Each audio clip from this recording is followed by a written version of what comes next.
Bismillahirrahmanirrahim. Assalamualaikum warahmatullahi wabarakatuh. Apa kabar nih teman-teman? Gimana, masih semangat kan di masa pandemi ini? Nah, gimana soal-soal TO-nya? Susah atau gampang? Nah, kali ini kakak akan coba bahas soal-soal TO sosum ekonomi. Nah, bersama kakak, Katika.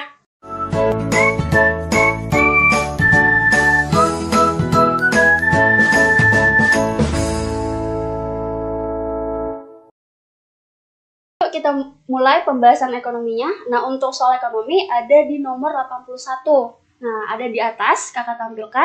Nah, kakak bacakan ya soal ekonominya nomor 81. Pemerintah akan memanfaatkan teknologi atom dan nuklir untuk menunjang peningkatan produksi pangan nasional. Itu dilakukan guna mengantisipasi ancaman krisis pangan akibat pengaruh perubahan iklim dunia. Nah, maksud soal di sini adalah ketika pemerintah menggunakan teknologi canggih, maka pengaruhnya terhadap permintaan dan penawaran terhadap barang-barang gimana gitu. Maksud dari soal tersebut. Nah, Kak, gambarkan ya biar lebih jelas. Oke. Awalnya kita bikin dulu nih keseimbangan pasarnya, di mana demand berpotongan dengan supply di P1 dan Q1. Nah, di soal sudah dijelaskan katanya bahwa pemerintah menggunakan teknologi yang canggih. Nah, bahwa teknologi canggih ini menyebabkan permintaan atau pergeseran kurva penawaran itu ke kanan. Nah, kenapa ke kanan? Karena dia kan menggunakan teknologi canggih, sehingga dia bisa lebih banyak memproduksi barang-barang gitu. Nah, akibatnya apa? Maka keseimbangan harganya yang tadinya di P1, dia turun, harganya turun menjadi P2, dan jumlah barang yang ditawarkan itu meningkat menjadi Q2. Jadi perubahannya harga di P1 berubah turun ke P2 dan jumlah barang yang ditawarkan naik dari Q1 ke Q2. Nah, untuk di soal berarti jawabannya itu D. Kalau yang D, penawaran pangan akan meningkat. Ini tadi meningkat dari Q1 ke Q2. Nah, dan harga keseimbangannya akan turun dari P1 ke P2. Oke, jadi jawaban nomor 81 adalah D. Oke, kita lanjut untuk soal nomor 82. Nah, kakak bacain ya. Kecenderungan menurunnya permintaan suatu barang seiring dengan meningkatnya pendapatan masyarakat merupakan indikasi bahwa barang tersebut merupakan barang apa. Nah, kalau dilihat dari soal ini materi tentang elastisitas pendapatan, di mana elastisitas pendapatan itu kayak respon atau kepekaan permintaan terhadap perubahan pendapatan masyarakat gitu. Nah, dari situ nanti dia akan melihat nih jenis barangnya tuh apa. Apakah barang kita tulis ya. Yang pertama, apakah nantinya barang itu adalah barang normal? Yang kedua, barang inferior.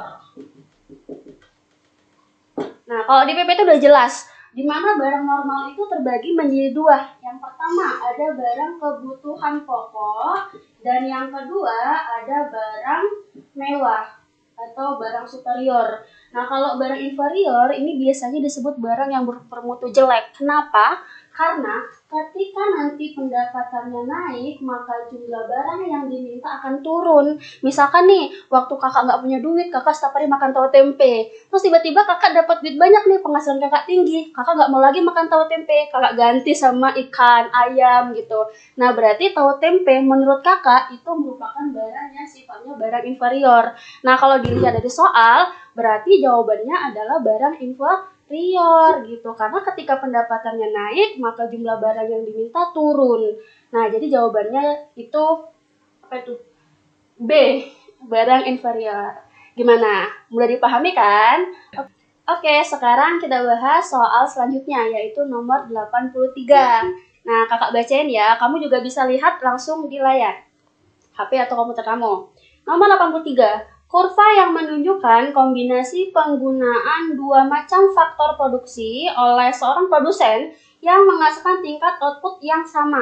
Nah, kalau dari soal itu, kata kuncinya yang harus kamu pahami adalah kata-kata dua macam faktor produksi. Dan kamu garis bawahin produsen. Otomatis dari soal tersebut berarti materinya tentang apa? Teori perilaku produksi. Nah, dari soal itu kira-kira jawabannya apa? Ayo, kira-kira apakah kurva Phillips, isocost, isoquant, divergensi, atau penawaran? Iya benar, jawabannya kurva isoquant. Nah, karena isoquant itu kombinasi dua macam input. Misalkan di sini kita bikin modal dan tenaga kerja, kombinasi dua macam modal dan tenaga kerja menghasilkan tingkat output yang sama. Misalkan 1000 unit. Jadi kamu mau kombinasi di titik A dengan menggunakan 10 modal dan 5 tenaga kerja, kamu menghasilkan 1000 unit. Atau pilih, kamu ganti ke kombinasi B, tapi kamu ubah nih. Tadi yang modalnya 10, misalkan jadi 7, untuk menambah tenaga kerja, jadi misalkan 10. Nah, sama-sama hasilnya adalah 1000 unit itu. Nah, gimana kira-kira? Mudah dipahami kan? Nah, kalau dari sini berarti jawabannya apa? Tadi, kurva isoquant, yaitu jawaban C. Oke, sekarang kita bahas soal nomor 84. Nah, kamu bisa lihat dan kakak bacakan lagi soal nomor 84. Fungsi biaya produksi perusahaan ADC dinyatakan dalam persamaan TC sama dengan 2Q kuadrat dikurang 45Q ditambah 200. Nah, pada tingkat output berapa biaya rata-rata per unit perusahaan ADC mencapai titik minimum? Berarti dari soal yang ditanya adalah AC minimum. Ayo, gimana nih? Rumus dari biaya rata-rata minimum. Gimana? Masih ingat nggak? AC minimum. Kalau di situ gimana? AC minimum terjadi ketika kurva MC berpotongan dengan kurva AC. Nah, ingat ya, AC minimum ketika kurva MC berpotongan dengan AC minimum. Nah, tapi yang jadi masalah di soal itu nggak ada Kak, MC nggak ada. Terus AC juga nggak ada. Gimana Kak? Nah, di soal tuh adanya apa? Adanya hanya TC. Dimana TC itu 2Q kuadrat dikurang 45Q ditambah 200. Nah, adanya cuma ini, tapi kita suruh cari MC dan AC. Ingat turunannya. Nah, kalau MC rumusnya gimana? TC aksen atau turunan pertama dari fungsi TC. Yuk turunkan 2Q kuadrat, kalau diturunkan jadi berapa? 4Q. Terus min 45Q, kalau diturunkan jadi min 45 dan si 200-nya hilang, ya kan? Ini udah dapat nih MC-nya, sekarang AC. Rumus AC, TC dibagi dengan Q, berarti 2Q kuadrat kurang 45Q ditambah 200 dibagi dengan Q, yaitu 2Q kurang 45 tambah 200 per Q. Udah dapat nih AC-nya, udah dapat MC. Tinggal kita samakan. MC sama dengan AC. MC-nya tadi berapa? 4Q kurang 45 sama dengan 2Q kurang 45 tambah 200 per Q. Nah, kalau kayak gini, kamu pindahkan aja yang sejenis. Ini berarti 4Q kurang 2Q pindahkan jadi min sama dengan min. Ini kan habis nih, ini kan min 45. Kalau dipindahkan ke sini, ini kan habis. Nah, berarti ini coret tinggal 200 per Q. Nah, 2Q sama dengan 200 per Q. Dikali silang nih. Berarti 2Q kuadrat sama dengan 200. Nah, ini sama-sama dibagi 2. Q kuadrat sama dengan 100, maka Q akar dari 100, Q adalah 10. Artinya, kelihatan kan ya? Artinya, si perusahaan agar mencapai biaya rata-rata minimum, maka perusahaan tersebut harus memproduksi di 10 unit. 10 unit ini adalah produksi yang paling minimum. Gitu. Gimana kira-kira? Mudah dipahami kan? Oke. Nah, sekarang sudah nomor 85 nih. Nggak bosan kan sama kakak? Yuk kita mulai bahas soal nomor 85. Pembatasan jumlah impor beras terkait dengan kebijakan. Nah, berarti untuk soal nomor 85 materinya tentang, ya benar, materinya tentang perdagangan internasional, tepatnya tentang proteksi atau proteksionisme, yaitu kebijakan pemerintah yang dilakukan untuk melindungi produsen dalam negeri. Nah, untuk kebijakan-kebijakan ini apa aja? Di depan udah kakak jelas itu ada tarif. Tarif artinya pemberlakuan pajak atau biaya masuk kepada barang-barang impor, sehingga nantinya barang-barang impor akan lebih mahal gitu. Nah yang kedua, kuota, membatasi jumlah barang yang akan diimpor. Jadi misalkan nih mau kita mengimpor seharusnya 1000 unit mobil, dibatasin jadi 500, sehingga kita bisa memakai barang-barang di Indonesia atau dalam negeri. Terus subsidi. Subsidi itu pemberian bantuan oleh pemerintah terhadap produsen dalam negeri. Terus ada dumping. Dumping ini misalkan nih ada suatu negara dia memproduksi barang, dia jual harga barang di luar negeri itu lebih murah ketimbang dia di dalam negeri, harga jualnya itu lebih mahal dalam negeri daripada di luar negeri gitu. Kalau larangan impor berarti kita nggak boleh mengimpor gitu ya. Nah kalau dari soal berarti jelas jawabannya apa? Iya benar, jawabannya adalah kuota. Karena di soal itu ada kata-kata pembatasan jumlah impor ya. Jadi benar jawabannya kuota, yaitu B. Oke, sekarang kita mulai lagi soal nomor 86 ya. Nah, kita bacain bareng-bareng nih, kamu juga baca di rumah. Untuk mengendalikan inflasi, Bank Indonesia dapat melakukan kebijakan yang bersifat. Nah, ini materi apa? Iya benar, materi tentang kebijakan moneter. Karena dia di soal ada kata-kata Bank Indonesia, kata kuncinya itu Bank Indonesia.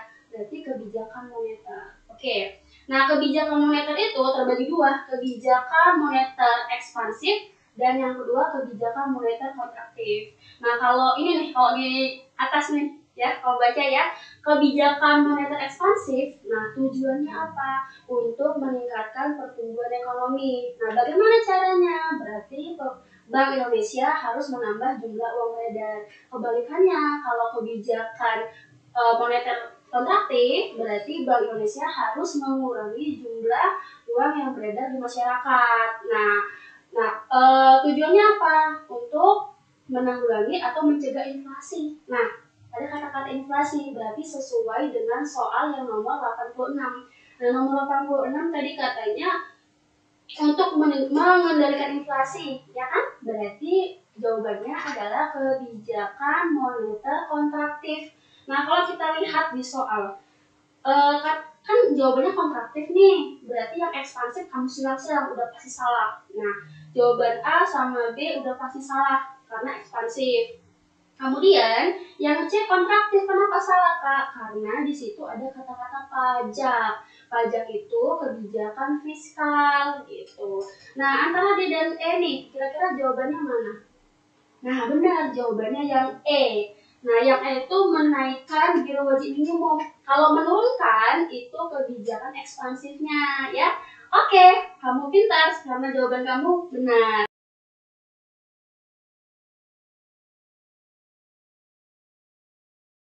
Nah, sekarang sudah sampai soal nomor 87. Nah, untuk soalnya kamu bisa lihat di kanan atas kakak. Nih. Kalau misalnya nanti pembahasannya ada di kiri atas kakak ya. Nah, soalnya apa tuh? Kita baca bareng-bareng ya. Apabila angka marginal profit to consume atau MPC suatu negara adalah 0,60 dan besarnya konsumsi minimum 120. Nah, pembahasannya udah sangat lengkap tuh di PPT kakak buat. Tapi kita tulis lagi biar lebih jelas. Nah, di soal nomor 87 dikatakan bahwa MPC 0,60 terus konsumsi otonom atau kita simbolkan A ada berapa? 120. Nah, di optionnya tuh kita nyari APC, terus nyari break even income. Nah, kalau dari sini yang bisa kita cari adalah break even income, yaitu pendapatan sama dengan konsumsi. Artinya, misalkan nih kamu punya pendapatan 5 juta. Nah, 5 jutanya kamu gunakan untuk konsumsi. Berarti kamu nggak ada saving. Savingnya adalah 0. Berarti rumusnya bisa menggunakan ini. Atau rumus yang ketiga yang lebih gampang, menggunakan rumus A per NPS. Nah, ada 3 rumus, kamu tinggal pilih rumus yang mana tergantung sama soalnya. Kalau di soal ini, maka kita pakai rumus yang ketiga aja, gitu. Di sini kan ada NPC. Ingat nih bahwa MPC tambah MPS nilainya pasti 1, tidak melebihi 1. Artinya kalau kita mau mencari MPS berarti didapat dari 1 kurang MPC. Berarti 1 kurang 0,6 yaitu 0,4. Udah tinggal dimasukkan aja angkanya. A yaitu 120, terus MPS-nya 0,4 gitu. Nah, kalau kayak gini berapa jawabannya kira-kira? Hitung sama-sama ya. Jawabannya adalah 300. Berarti break even income-nya atau pendapatan dia sama dengan konsumsi dia adalah 300 gitu. Kalau di soal berarti jawabannya adalah yang B gitu. Kira-kira gimana? Mudah dipahami kan? Oke, sekarang soal nomor 88. Nah, kalau nomor 88 apa tuh? Teori pertumbuhan ekonomi klasik pada awal tahun 1776 yang dimotori oleh Adam Smith. Nah, berlandaskan pada kondisi apa? Nah, jadi gini, Adam Smith itu mengatakan pertumbuhan ekonomi tergantung sama 2 hal, yaitu pertumbuhan output dan pertumbuhan jumlah penduduk gitu. Nah, jadi kalau dari soal dapat mana? Oh, yang A berarti pertambahan output dan pertambahan penduduk. Jadi kalau kata Adam Smith, semakin tinggi penduduknya, semakin tinggi juga output yang akan dihasilkan di suatu negara tersebut gitu. Nah, berarti jawaban nomor 88 adalah yang A. Oke, gimana Mas teman-teman? Sebentar lagi habis nih. Sekarang sudah nomor 89. Materi akuntansi, materi yang kamu pelajari di kelas 12 ya kan? Kita baca soalnya. Rekening manakah di bawah ini yang memiliki sifat jika berkurang dicatat di sebelah kredit? Nah, mungkin materi ini udah sering banget kamu dengar ya. Hafalannya gampang. Pakai 5 jari aja. Apa itu? Harta, utang, modal, pendapatan, dan beban. Kalau di PowerPoint itu kakak tambahin tuh ya. Nah, tapi kalau lebih gampang yang 5 jari ini aja. Nah, kamu tahu nih, berarti ada harta dan beban. Harta dan beban jika bertambah di sebelah debit, berkurang di sebelah kredit. Nah, tadi yang 3 ini apa? Utang, modal, sama pendapatan. Kebalikannya, kalau bertambah di sebelah kredit, berkurang di sebelah debit. Ingat ya, hum PB gitu. Nah, kalau di soal, katanya rekening manakah di bawah ini yang memiliki sifat kalau berkurang dia di sebelah kredit? Berarti tadi yang mana? Yang harta dan beban. Itu kalau berkurang di sebelah kredit, bertambah di sebelah debit. Nah, berarti jawabannya itu C, peralatan. Karena peralatan itu merupakan harta tetap gitu ya. Jadi untuk soal nomor 89 jawabannya C. Oke, sekarang sudah soal terakhir nih, soal nomor 90. Nah, kita baca ya bareng-bareng soal nomor 90. Contoh kegiatan ekonomi yang bersifat ekstraktif. Nah, ekstraktif itu apa? Ekstraktif itu lebih kayak yang sudah tersedia oleh alam. Nah, contohnya apa? Kita ngambil ikan di laut lepas, terus kita berburu hewan di hutan gitu kan. Terus pertambangan gitu. Nah, sebenarnya sih kalau bidang-bidang kegiatan ekonomi itu banyak. Ada kegiatan ekstraktif, tadi bakal jelasin. Terus agraris itu lebih kayak mengolah tanah, seperti misalkan pertanian, peternakan, terus perikanan darat gitu. Tidak industri itu seperti misalkan tekstil, membuat sepatu dan lain-lain. Nah, perdagangan dan jasa gitu. Itu penjelasannya. Nah, untuk nomor 90 yang ditanya kan ekstraktif. Nah, tadi apa? Ingat nggak yang kakak bilang? Benar, yaitu kayak pertambangan, perikanan laut, dan kita berburu di hutan lepas gitu. Jadi jawabannya adalah 2 dan 4. Kalau 2 dan 4 itu apa? Iya benar, jawabannya C. Oke, gimana tadi penjelasannya? Gampang kan? Oke, di NF itu masih banyak sekali soal-soal yang seru-seru dan menarik. Ayo makanya buruan gabung di NF sekarang juga. Oke, kita akhiri dengan membaca hamdalah. Alhamdulillahirobbilalamin. Wassalamualaikum warahmatullahi wabarakatuh.